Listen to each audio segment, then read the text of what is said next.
Hi, I'm Nathan Allen. I'm a Gomeroi and Gamilaroi man living on Wongal land. I'm a final year law student at Sydney University and the First Nations officer.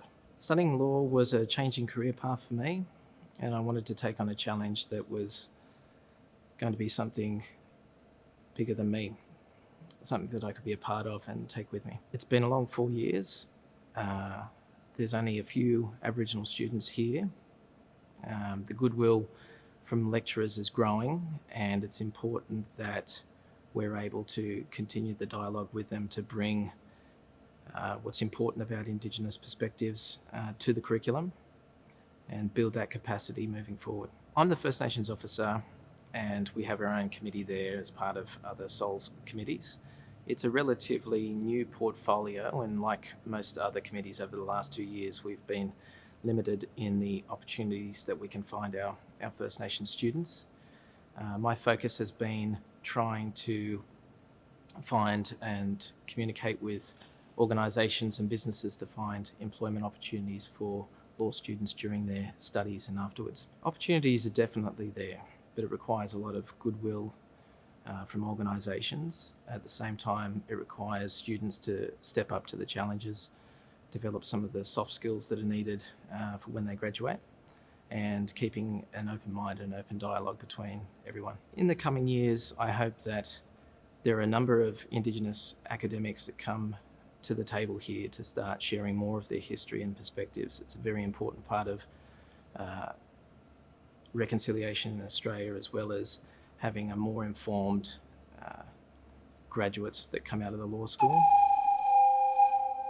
Can you tell us about the Law School's First Nation Committee? The First Nations Committee is part of the SOLS Committee, like any other group. It was established in the last few years, and like all the other SOLS committees, has had its challenges with COVID and sort of limitations over what we can offer First Nation students.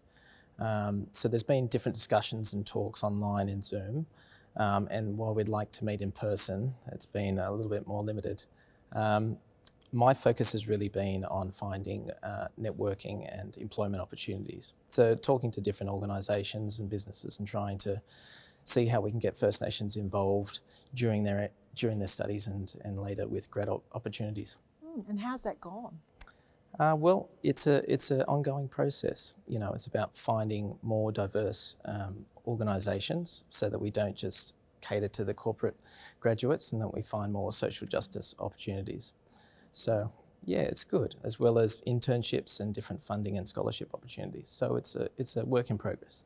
Can you tell me a little more about Sydney Law School's commitment to growing more Aboriginal and Torres Strait Islander lawmakers of the future? Well, the start of it is about creating a safer space that Indigenous students can relate to. So there's been a lot of naming of different locations and places within the law school. We've created an Indigenous garden, which is great. And more importantly, it's about getting more Indigenous lecturers and higher academic achievers to come on board and start to bring those Indigenous perspectives to the curriculum.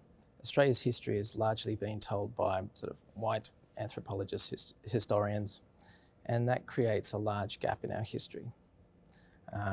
So it's important that we ask ourselves how we can create a safe space to start to incorporate Indigenous perspectives at the university. Sharing the whole story rather than part. That's right. The experience of First Nations students, Aboriginal and Torres Strait Islander students at Sydney Law School, I'm sure can be sometimes challenging. What are some of the things that you think we should do to smooth the way for more students to come?